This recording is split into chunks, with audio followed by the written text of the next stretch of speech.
Nag-register na tayo.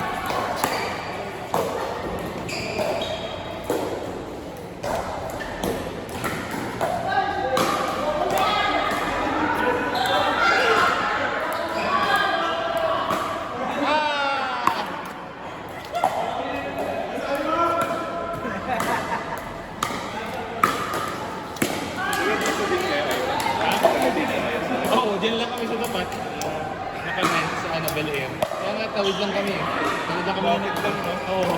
Kaya nga eh. Diyan pa kami nililipat eh, pero taga dito lang. Malapit na kayo sa mga ba? Sa Leno.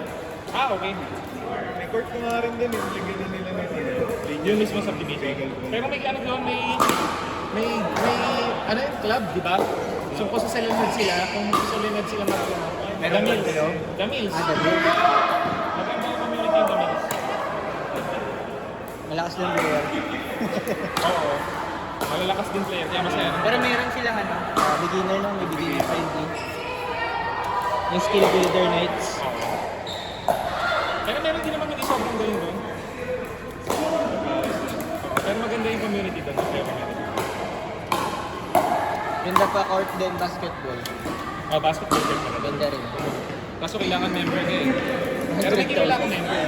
Magkano per year? Hindi ko maalala. Yung mahal na per year.